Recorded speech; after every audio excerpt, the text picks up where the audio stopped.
우리 사랑하는 여러분, 어떤 행동 지침을 영어로 프로토콜이라고 합니다. 그래서 모든 조직이나 단체나 국가나 교회나 다 어떤 행동 지침이 다 있습니다. 그래서 사도 베드로께서 이제 예루살렘 교회의 지도자신데 예수님께서 사도 베드로에게 마지막 주신 명령이 바로 내 어린 양을 먹이라 였습니다. 프로바타 타 아르니아 무, 그게 바로 우리 예수님이 주신 명령이죠. 내 어린 양을 먹이라. 다시 말해서 목회 잘하라 이 말이죠. 그래서 베드로 사도님은 우리 예수님 승천하신 후에 예루살렘 교회의 지도자로서 열심히 양을 먹이는 사역, 즉 목양 사역을 했습니다. 그러다가 이제 헤롯 안티파스에게 헤롯 대왕의 그 아들에게 이제 죽게 된 날 밤에 다음 날 끌려 나가서 사형당하게 됐는데 천사가 와가지고 구출을 해줍니다.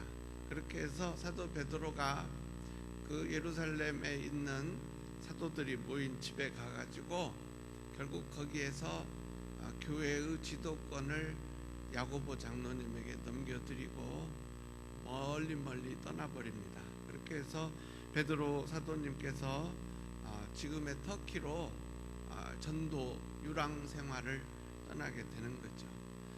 그런데 이제 사도 베드로께서 터키 어디를 갔는지 우리는 잘 모르지만 오늘 요 1장 1절에 보시면 터키의 모든 지역 이름이 잘 적혀 있는 걸 보고 아하, 이 양반이 여기를 가셨구나, 그걸 우리가 알 수 있습니다. 우리 한번 1장 1절 한번 같이 읽어볼까요? 시작. 예수 그리스도의 사도 베드로는 본도, 갈라디아, 갑바도기아, 아시아와 비두니아에 흩어진다. 그래서 저는 저 중에 어디 가봤냐면은 갑바도기아 가봤고요. 여러분도 이제 터키에 가시면 갑바도기아 많이 가실 거예요. 거기 가면은 막 산을 벌집처럼 구멍을 뚫어가지고 거기에 막 예배당도 있고 막 수도원도 있고 식당도 있고 뭐 기숙사도 있고 그러죠. 갑바도기아. 그리고 이제 아시아가 바로 여러분이 가실 곳인데 에베소가 있는 곳이죠. 그다음에 갈라디아, 이제 저기도 여러분들이 가시게 되겠어요. 그래서 사도 베드로께서 예루살렘에서 탈출을 해가지고 아마 저 본도도 가고, 본도는 저 흑해 연안입니다. 흑해 연안도 가고 갈라디아도 가고 갑바도기아도 가고 아시아도 가고 비두니아도 가가지고 어느새 로마에 나타났어요. 몇 년에 나타나셨는지는 저는 잘 모릅니다. 그러나 한 가지 분명한 것은 사도 베드로께서 64년 혹은 65년에 순교하셨다는 건 확실히 알죠. 그래서 네로 황제가 로마시에 불을 지르고 결국 그 죄를 우리 크리스찬들한테 덮어 씌웠을 때 우리 베드로 사도님도 네로의 손에 의해서 이제 죽게 됐습니다. 그래서 우리 베드로 사도님이 64년 혹은 65년에 순교하시기 전에 마지막으로 쓰신 책이 이제 3권이 있습니다. 3권이 있는데 우리 베드로 사도님은 글을 헬라어를 모르시잖아요. 아람어밖에 못하시잖아요. 그러니까는 사도 베드로께서 비서를 고용을 했는데 그 비서가 바로 그 유명한 요한 마가입니다. 그래서 마가에게 불러주니까 마가가 다 받아서 멋진 헬라어로 받아서 적었죠. 베드로 사도님은 아마 아람어로 불러주셨을 거예요. 그러면 이제 마가는 그걸 전부 그리스 말로 받아서 번역해서 적었죠. 요즘 우리도 마찬가지잖아요. 우리도 영어 잘 못하시는 분들은 한국말로 불러주면 누군가 그걸 받아가지고 전부 영어로 바꿔서 적어주는 식이죠. 그렇게 해서 마가복음을 요한 마가가 써줬습니다. 근데 이제 베드로 시시각각으로 다가오는 그 위험, 이제 뭔가 큰 일이 올 것 같다, 뭔가 기독교인들에게 큰 해가 올 것 같다, 이제 이런 생각이 들어오기 시작했습니다. 그래서 쓴 책이 바로 베드로 전서인데, 베드로 전서는 누가 받아서 썼느냐? 5장 13절에 12절에 딱 그 사람 이름이 나와 있습니다. 우리 같이 한번 베드로 전서 5장 12절에 베드로 전서를 받아서 쓴 비서 이름이 나와 있어요. 우리 같이 한번 읽겠습니다. 시작. 내가 신실한 형제로 아는 실루아노로 말미암아. 실루아노가 베드로 전서를 받아서 쓴 사람이죠. 그러니까는 마가복음은 마가가 썼고 베드로가 불러주는 걸, 이제 이 베드로 전서는 실루아노가 썼습니다. 저기 분명히 있잖아요, 이름이. 그리고 저 밑에 마가도 있잖아요. 5장 13절 우리 같이 한번 읽어볼까요? 시작. 함께 택하심을 받은 바벨론에 있는 교회가 너희에게 문안하고 내 아들 마가도 그리하느니라. 그러니까 마가는 마가복음 써주고 실루아노는 베드로 전서를 써주고, 지금 베드로 사도님이 어디 계신다고요? 바벨론에 계신다는 거죠. 저 바벨론이 바로 로마를 지칭하는 암호입니다. 그 당시 암호가 바벨론, 로마 이렇게 되는 거죠. 그렇게 해서 사도 베드로께서 로마에서, 지금 사도 바울님은 어디를 가셨냐? 에베소에서 감옥 생활하고 계시는 거예요. 그 동안에 베드로 사도님이 도착하셔가지고 이렇게 마가복음도 쓰고 베드로 전서도 썼죠. 그래서 이제 시시각각으로 다가오는 그 환란의 어두운 그림자를 감지한 우리 베드로 사도님이 이거 전 교인들에게, 그러니까 전 세계에 있는 성도들에게 환란하 행동 지침을 전해야겠다. 그렇게 생각하시고 쓴 책이 바로 베드로 전서가 되고, 또 거기에 이어서 베드로 후서를 쓰셨습니다. 그래서 이제 네로 황제가 사도 베드로에게 자기 경호실에서 최고 칼 잘 쓰는 사람 이제 2명을 보냈어요, 죽이라고. 그랬더니 베드로가 그 경호실에서 왔습니다. 그러니까는 오케이, 그러면 내 전도 좀 들어보라 해가지고 그 2 사람을 전도를 하고, 그리고 십자가에 거꾸로 매달려서 순교하셨다는 그런 얘기가 있습니다. 그래서 우리 사랑하는 여러분, 이 1장 1절로 다시 돌아가서 사도 베드로께서는 이제 그 환난한 행동 지침을 주시는데, 먼저 뭐라고 하느냐? 예수 그리스도의 사도 베드로는, 이렇게 자기를 표현하고 있습니다. 저기에서 사도라는 말은 아포스텔로라는 동사에서 나온 아포스텔로스라는 말인데요, 아포스텔로라는 동사는 보내다, 어떤 임무를 띠게 해서 보내다, 어떤 사명을 줘서 보내다, 이런 뜻이 있어요. 그래서 사도라는 말 속에는 어떤 미션을 받아가지고 어떤 분한테서 미션을 받아서 그 미션을 수행하기 위해서 보내심을 받은 자다, 이런 뜻이 들어있죠. 그래서 예수 그리스도의 사도 베드로는 바로 자기가 누구에게 그 미션을 받았냐? 예수님한테 받았다는 거예요. 그래서 예수님한테 그 미션을 받은 베드로는 이제 그 당시 교회가 예루살렘에서부터 시작해서 터키, 지금의 터키 지역으로, 그리고 이제 로마로 이렇게 지금 교회가 퍼져나갈 때니까 지금 크리스찬들이 대부분 터키의 지방에 살고 있죠. 근데 제가 저기 갈라디아도 가보고 아시아도 가보고 갑바도기아도 가봤는데요, 이제 그 무시무시한 그 종교들이 있었어요. 다이아나라는 신을 믿는 종교도 있었고, 또 다른 여러 가지 그런 지역 우상들을 섬기는 종교, 그리고 황제 숭배교, 이런 이상한 종교들이 그 당시에 터키를 덮고 있었습니다. 그러니까 우리 기독교인들이 얼마나 힘들게 신앙생활을 하고 있는데, 이제 조금 있으면 또 큰 환란이 오게 되는 거죠. 그래서 이제 사도 베드로께서 우리 크리스찬이 누구냐, 크리스찬의 디피니션을, 정의를 저 2절에서 내렸습니다. 근데 저기 보면은 크리스찬은 아버지 하나님, 아들 하나님, 성령 하나님, 삼위 하나님의 작품이다. 그게 2절에 잘 나와 있어요. 저기 아버지 하나님의 미리 아심, 그 다음에 성령이 거룩하게 하심, 그리고 예수 그리스도의 핏뿌림, 요 세 가지가 합쳐져서 크리스찬 하나가 탄생한다는 거예요. 그래서 저게 바로 삼위 하나님께서 우리 예수 그리스도를 믿는 우리 크리스찬들의 탄생에 서로 협력 사역하시는 모습이 나와 있습니다. 그래서 우리 2절 한번 같이 읽겠어요. 저 흩어진 나그네가 누구냐? 바로 크리스찬인데, 크리스찬은 누구냐? 우리 2절 같이 읽어요. 시작. 곧 하나님 아버지의 미리 아심을 따라 성령의 거룩하게 하심으로 순종함과 예수 그리스도의 핏뿌림을 얻기 위하여 택하심을 받은 자들에게 편지하노니 은혜와 평강이 너에게 더욱 많을지어다. 그래서 지난주에 우리가 야고보 장로님이 쓰신 편지를 봤는데, 거기는 완전히 송신자, 수신자, 그리고 바로 형제들아 너희가 여러 가지 시험을 만나거든 온전히 기뻐하라, 이렇게 지난주에는 마치 군대에서 보내는 그런 전원 통신문 같았다면, 오늘은 베드로 사도님 편지는 조금 부드러워요. 그렇죠? 은혜와 평강이 너희에게 있을지어다, 이렇게 더욱 많을지어다, 이렇게 인사말도 있고요. 그러니까 결국 장로님하고 목회자의 차이점 같아요. 그렇죠? 목사님들 차이점.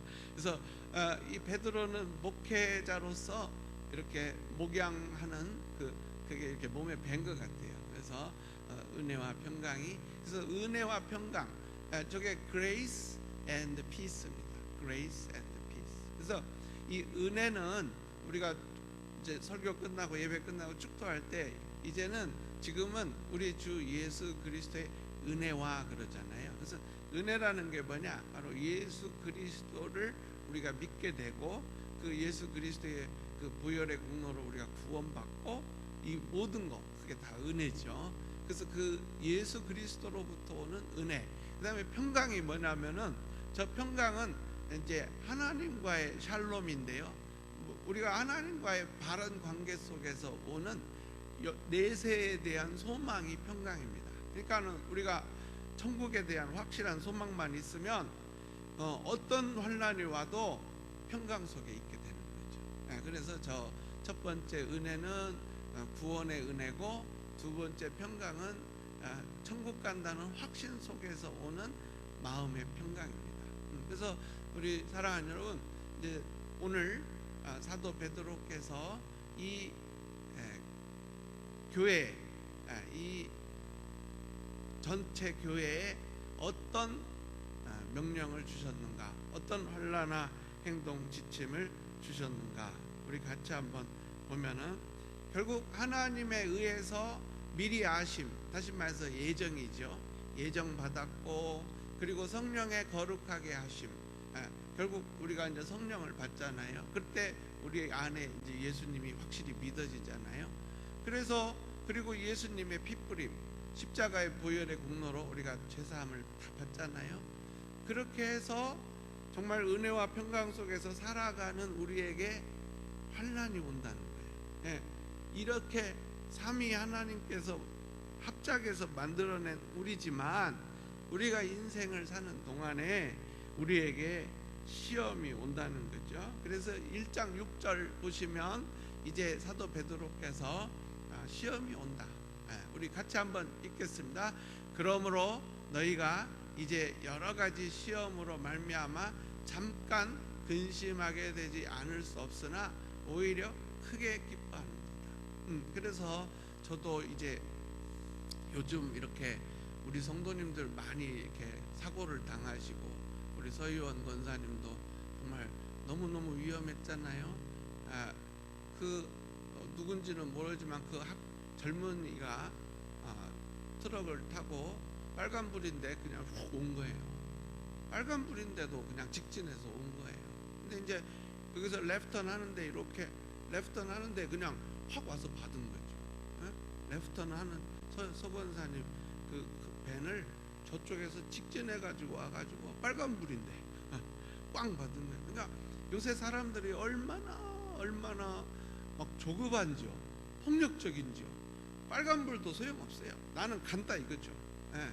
갖고 와서 꽝 받고, 예, 또 우리 다른 여러분들이 지금 뭐 암으로 고통받으시고 여러 가지 형태로 병의 고통을 받고, 이제 우리에게도 여러 가지 시험이 올 수밖에 없는 상황이죠. 그래서 저 6절 말씀은 바로 우리에게도 똑같이 적용되는 말씀이에요.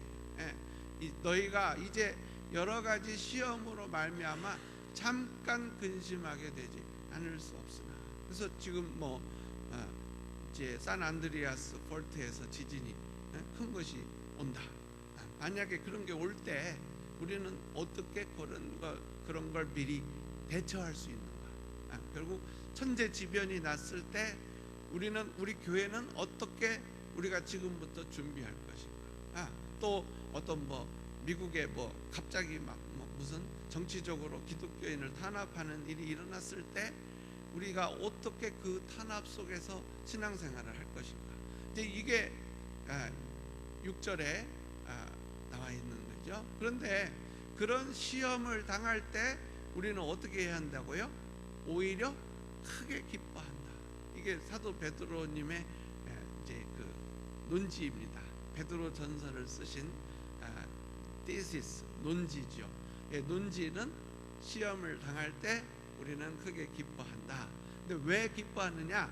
그 이유가 7절에 나와 있어요. 우리 7절 한번 같이 읽겠습니다. 시작.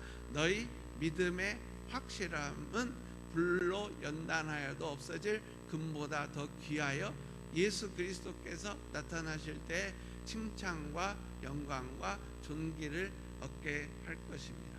그래서 이제 지난주에 야고보 장로님은 형제들아 너희가 여러 가지 시험을 만나도 온전히 기쁘게 여기라. 이는 너희 믿음의 시련이 인내를 만들어내는 줄 알미니라. 그래서 지난주에는 우리가 모든 것이 구비한 자가 돼서 우리 하나님의 쓰심에 합당한 자가 되기 위해서 이제 환란이 온다 그랬는데, 오늘 우리 베드로 사도님께서는 두 가지 이유 때문에 환란이 올 때 우리가 즐거워해야 한다고 말씀하고 계십니다. 첫째는 나의 믿음이 금보다 더 귀한 믿음이 되기 때문에. 그래서 금 중에도 여러 종류의 금이 있지만 불이가 안 섞인 금, 불이가 조금 섞이면 24금, 16금 이렇게 되잖아요.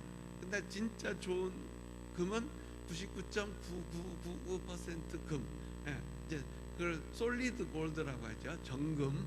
그래서 정금 같은 믿음을 갖게 되는 거죠. 그래서 우리가 자꾸 이 시련이라는 환란이라는 그 불을 통해서 우리가 자꾸 리파이닝 되는 거죠. 퓨어리파이, 정화되는 거죠. 그렇게 해서 나중에 우리의 믿음이 날로 그 시련을 통해서 확실해졌을 때 불로 연단하여도 없어질 금보다 더 귀한 믿음을 우리가 갖게 돼가지고, 이제 두 번째 이유는 뭐예요? 이제 우리가 전부 다 예수님의 심판대 앞에 서게 될 텐데, 어떤 분은 5년 안에, 어떤 분은 10년 안에, 이제 어떤 분은 20년 안에, 하여튼 다 우리가 누구 다 이렇게 서게 되겠죠. 그런데 그때 뭘 얻느냐? 우리가 이 환난과 시련을 통해서 극복된 그 정금 같은 믿음을 가지고 예수님 앞에 섰을 때 뭘 얻느냐? 세 가지를 얻게 된다는 거죠. 칭찬, 영광, 존귀. 그래서 우리가 영어로 보면 praise, glory, and honor, 이 세 가지를 우리가 얻게 된다. 이렇게 사도 베드로께서 말씀하고 있습니다. 그래서 이제 지금부터는 환난에 대비하는 사도 베드로가 주신 세 가지 대비책을 우리가 한번 배우도록 하겠어요.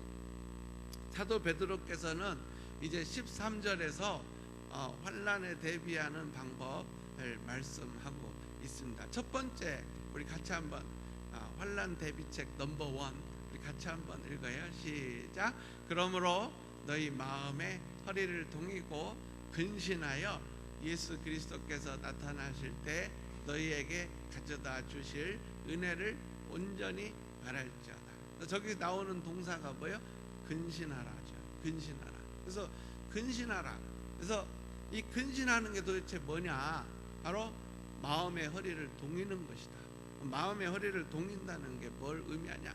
그러니까 옛날에 전쟁에 나갈 때 이렇게 튜닉을 입고 나가면 칼을 휘두를 때 이렇게 옷이 펄렁펄렁 하잖아요. 그러니까는 벨트로 이렇게 딱 묶잖아요. 딱 묶고 이제 나가는 거죠. 그래서 이 마음의 허리를 묶는 거죠. 딱 묶고 전투에 임하는 자세로 이제 환란을 우리가 대비하는 거죠. 그래서 마음의 허리를 동인다. 다시 말해서 근신한다. 그게 뭐냐? 바로 저기 14, 15, 16절에 쭉 설명이 나와 있어요. 예. 그래서 첫째, 근신하는 게 뭐예요? 사욕을 쫓지 않는 사람. 그러니까 14절입니다. 너희가 순종하는 자식처럼 전에 알지 못할 때에 따르던 너희 사욕을 본받지 말고. 그러니까 내 안에 두 개의 디자이어가 항상 있는데, 하나는 내 육신의 디자이어고 하나는 성령님의 디자이어죠. 그러면 육신의 디자이어가 성령님의 디자이어를 이겨먹으면 나는 내 육신에게 지는 거죠. 그러면 죄를 짓게 되죠. 그러나 성령님의 디자이어가 내 육신의 디자이어를 이겨버리면 나는 죄를 안 짓게 되는 거잖아요. 우리 마음속에 항상 두 개가 싸운다. 저 탈보 신학교의 그 교수님 말에 의하면 우리 속에 두 마리의 개가 있다. 하나는 흰 개, 하나는 검은 개. 그래서 이 흰 개는 성령님의 그 디자이어를 상징하고, 검은 개는 육신의 디자이어를 상징하는데, 우리가 흰 개한테 먹을 걸 더 많이 주면 흰 개가 이겨서 검은 개가 죽고, 만약에 우리가 검은 개한테 먹을 걸 더 많이 주면 검은 개가 이겨서 흰 개가 죽게 된다. 그래서 우리 안에 있는 이 두 개의 디자이어가 항상 싸우는데 성령님의 디자이어가 이기게 만드는 것이 바로 마음의 허리를 동이고 근신하는 방법이라는 거죠. 그리고 15절은 뭐예요? 바로 근신하는 두 번째는 뭐예요? 바로 오직 너희를 부르신 거룩한 이처럼. 누구요? 예수님처럼, 이 말이죠. 예수님처럼 너희도 모든 행실에 거룩한 자가 되라. 그러니까는 거룩이라는 게 뭡니까? set apart죠. 이 거룩이라는 말의 뜻은, 홀리라는 말의 뜻은 구분된다, 이런 뜻이죠. 그러니까 남들이 하는 거 다 따라서 하는 게 아니고, 남들이 애들 장가 보내고 시집 보낼 때 뭐 사주 단자가 왔다 갔다 한다. 나는 안 하는 거죠. 나는 예수 믿으니까 왜 사주 단자가 왔다 갔다 해야 합니까? 그러니까 뭐 남들이 다 토정 비결 볼 때 안 보는 거죠. 남들이 다 뭐 이상한 옷 입을 때 안 입는 거죠. 그러니까 이렇게 거룩하게 예수 믿는 사람으로서 이것이 하나님께 영광이 되는 일인가 아닌가 판단해서, 이것이 하나님께 영광이 안 될 때는 단호하게 잘라내는 삶, 그것이 바로 거룩하게 구분되는 삶이 되겠어요. 그래서 16절 보시면 내가 거룩하니 너희도 거룩할지어다. Be you holy as I am holy. 우리 하나님이 Be holy because I am holy, 이렇게 우리 하나님께서 말씀하셨다는 거죠. 그래서 내가 거룩하니 너희도 거룩하라. 우리 하나님도 죄로부터 멀리 떠나 계시고 거룩하게 구분되신 분이니까 우리도 죄로부터 멀리 떠나고 거룩하게 구분되라. 그래서 사랑하는 여러분, 환난에 대비하는 첫 번째 방법은 결국 내 마음에 있는 육신의 디자이어를 다 죽이고 성령님의 디자이어가 항상 나를 지배하는 삶, 그리고 모든 행실에 거룩한 자가 되는 삶. 그리고 이제 17절에 보시면 뭐라고 되어 있냐? 하나님을 두려워하라는 거예요. 우리 17절 한번 같이 읽겠습니다. 시작. 외모로 보시지 않고 각 사람의 행위대로 심판하시는 이를 너희가 아버지라 부른즉 너희가 나그네로 있을 때를 두려움으로 지내라. 그러니까 하나님에 대한 두려움이죠. 하나님에 대한 두려움. 이게 뭡니까? 바로 결국은 그 위에 왜 두려워해야 하는지 17절에 이유가 나와 있어요. 우리가 나그네로 있을 때, 다시 말해서 이 세상에 있다가 우리가 천국 가지만 그 천국 가기 전에는 이 세상에서 우리가 나그네 생활을 하잖아요. 근데 왜 아버지 하나님을 두려워한다고요? 각 사람의 행위대로 심판하시기 때문에. 그러니까 나의 일거수일투족이 다 기록이 되는 거예요.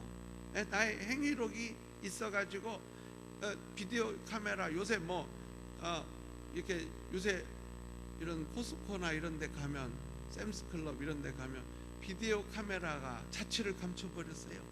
이제 비디오 카메라 파는 데는 아무 데도 없어요. 하도 이 디지털 카메라가 좋아져 가지고 이제는 그 SLR 카메라로 전부 영화도 그걸로 찍어요. 이제는 그런 시대가 왔죠. 근데 그 안에 조그만한 그 32기가짜리 칩도 손톱만 하잖아요. 그거 하나 꽂으면 32기가 영상이 들어가는 거예요. 웬만한 이제 카메라는 한 600불, 700불짜리 카메라는 20시간도 찍어요, 동영상을. 그러니까는 우리의 일거수일투족이 하늘나라 행위록에 기록된다? 그건 아무것도 아니죠. 그래서 우리 사랑하는 여러분, 이제 우리는 마음의 허리를 동이는 그런 삶을 살아야 하는데, 그게 뭐냐? 바로 하나님의 심판대를 늘 의식하면서 사는 삶이죠. 그렇게 해서 이제 사도 베드로께서는 하나님을 두려워하는 사람이 되라, 이렇게 우리에게 말씀하고 있어요. 그리고 이제 4장 7절에 가면은 딱 한마디 더 덧붙였습니다. 우리 같이 한번 읽겠어요. 시작. 만물의 마지막이 가까웠으니 그러므로 너희는 정신을 차리고 근신하여 기도하라. 그러니까 이제 우리도 지금 어렴풋이 느끼고 있잖아요. 뭔가 큰 게 온다, 뭔가 무시무시한 일들이 일어난다, 뭔지는 모르지만 온다. 우리도 다 마음속에 지금 다 조급하게 느끼고 있거든요. 그러니까 성도님들이 이제 어떤 분들은 몸이나 건강하게 만들까 이러고 그런 데다 시간을 투입하고, 어떤 분들은 이거 큰일 났다, 이거 우리 애들이나 더 잘 기르자, 이제 그쪽으로 투입하고 지금 다들 분주하잖아요. 뭔가 온다는 거죠. 그런데 실제로 중요한 게 뭐냐? 4장 7절이요. 이럴 때일수록 정신 차리고 근신하고 기도하는 거죠. 열심히 운동하고 열심히 학원 가고 열심히 하고 해봤자 소용이 없는 거야. 그게 와서 덜컥 왔을 때는 이미 와버렸는데요. 어떻게 합니까? 우리 4장 7절 그런 의미에서 한 번만 더 같이 읽어요. 시작. 만물의 마지막이 가까웠으니 그러므로 너희는 정신을 차리고 근신하여 기도하라. 그래서 요즘 이제 우리 새벽 기도에 와보면 한 10분도 채 안 될 때가 많아요. 우리 사랑하는 여러분, 정말 기도하시길 바랍니다. 기도를 목사님 나 집에서요 그냥 침대에서 할게요. 그렇게 해도 되겠지만 그보다 훨씬 더 중요한 것은 정말 나를 기도할 수 있는 환경에 나 자신을 데려다 놓는 게 아니겠습니까? 저도 옛날에 그런 생각 많이 했어요. 새벽기도 가면 뭐해, 그냥 집에서 하지. 그래가지고 집에 그 거실에다가 큰 십자가를 걸어놓고 새벽마다 거기 내려가서 그 앞에 엎드려서 기도했어요. 근데 한참 하다 보면 주무시고 계시더라고요. 그러니까 이게 안 되겠다, 내가 여기서 기도할 게 아니라 교회 가서 해야겠다, 이렇게 되더라고요. 그래서 우리 사랑하는 여러분, 정신을 차리고 근신하여, 근데 아까 그랬잖아요. 너희는 이 마음의 허리띠를 동여매고 근신하라. 여기 똑같은 단어를 쓰신 거예요, 사도 베드로께서. 그래서 우리가 첫 번째 동사는 근신하라. 그 다음에 두 번째 동사가 뭐냐? 바로 22절입니다. 1장 22절. 우리 1장 22절 같이 한번 읽겠어요. 시작. 너희가 진리를 순종함으로 너희 영혼을 깨끗하게 하여 거짓이 없이 형제를 사랑하기에 이르렀으니 마음으로 뜨겁게 서로 사랑하라. 이거 서로 사랑하라. Love one another.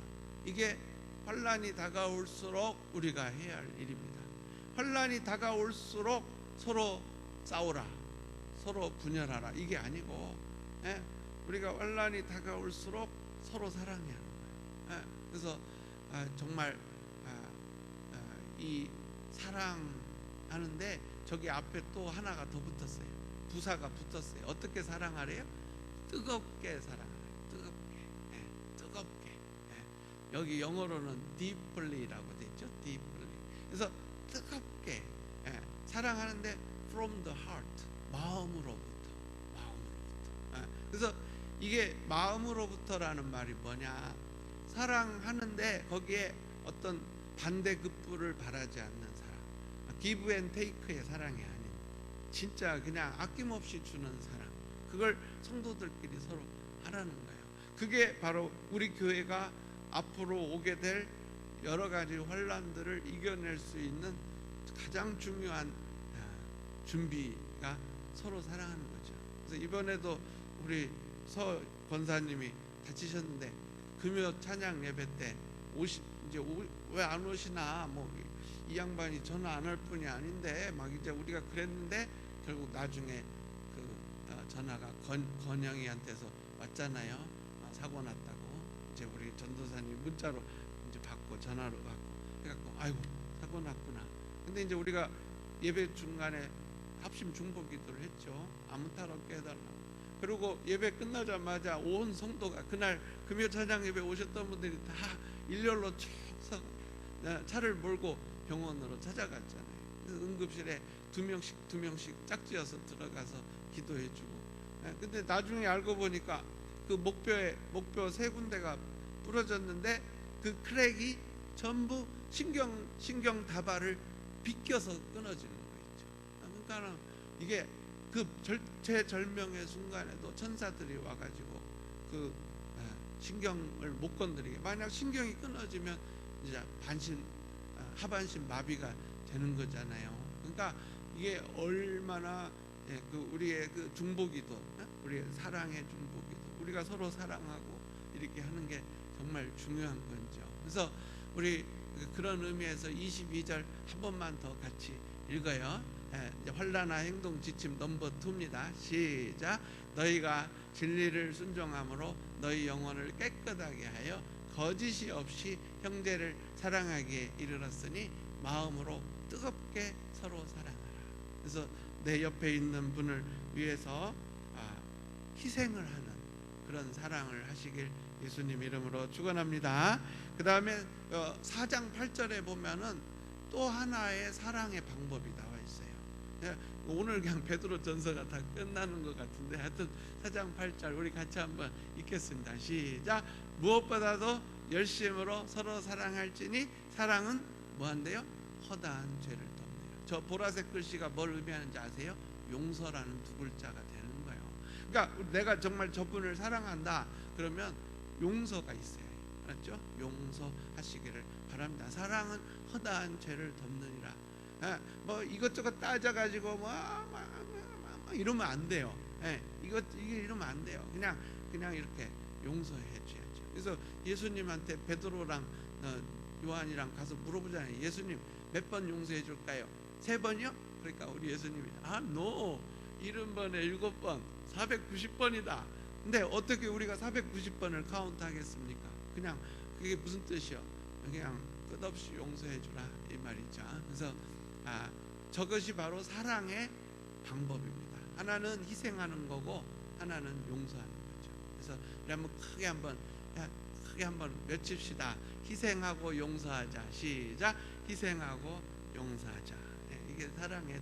그래서 우리가 환난이 오기 전에 우리가 단단한 교회가 되어야 하는데, 단단한 성도가 되어야 하는데, 첫 번째는 마음의 허리를 동인다. 다시 말해서 성령님의 소욕이 항상 이기고 내 육신의 소욕이 죽게 만든다. 또 두 번째는 서로 사랑한다. 근데 어떻게 사랑하느냐? 뜨겁게 피차 사랑하는데 그 방법은 바로 희생과 용서다. 이렇게 되겠어요. 그 다음에 이제 사도 베드로께서 주신 세 번째 그리고 마지막 환난과 행동 지침은 바로 1장 25절입니다. 우리 1장 25절 한번 같이 읽어요. 시작. 오직 주의 말씀은 세세토록 있도다 하였으니 너희에게 전한 복음이 곧 이 말씀이라. 그래서 말씀은 복음이고 복음은 말씀이에요. 결국 이 말씀이 우리 안에 우리에게 그리고 우리 이 우주에 영원토록 있다는 거죠. 그래서 이제 그 2장 2절에 그걸 설명을 해놨어요. 그게 뭐라고? 이 말씀에 대해서 우리가 어떤 태도를 가져야하냐? 우리 같이 한번 읽어요. 시작. 갓난 아이들 같이 순전하고 신령한 젖을 사모하라. 이는 이로 말미암아 너희로 구원에 이르도록 자라게 하려 합니다. 그래서 여기 동사가 신령한 젖을 사모하라. 그래서 사모하라 동사죠. 그래서 결국 말씀을 어떤 태도를 가지고 대하면 우리가 환란이 올 때 이길 수 있느냐. 이제 우리가 상상 못하는 환란들이 올 때 우리가 그걸 어떻게 이겨낼 수 있겠습니까? 바로 말씀을 사모하는 사람. 그러니까 애들 젖 먹일 때 길러 보셔서 아시겠지만 어떤 애들은 이제 젖이 이렇게 입술에 다가오면 막 이럽니다. 막 너무 좋아가지고 막 그냥 막 매달려요. 막 그런 애들이 있잖아요. 그러니까 그런 마음으로 하나님의 말씀을 사모하라는 거죠. 그냥 말씀을 그냥 이게 무슨 소리요? 잠 안 올 때 있고 잠은 뒤야 이러면서 그냥 말씀을 그런 식으로 대하는 게 아니고 눈에 불을 켜고 말씀을 막 받아들이는 거죠.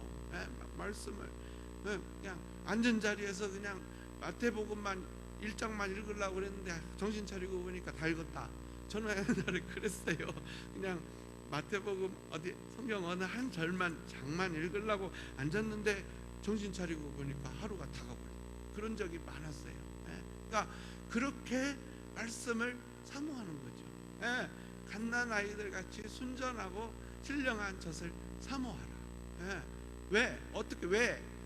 그 사모하면, 말씀을 사모하면 어떤 일이 일어난다고요? 구원에 이르도록 자라난다는 거예요.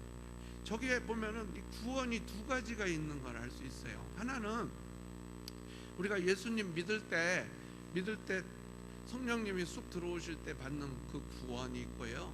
또 하나는 저게 성화의 의미예요. 성화.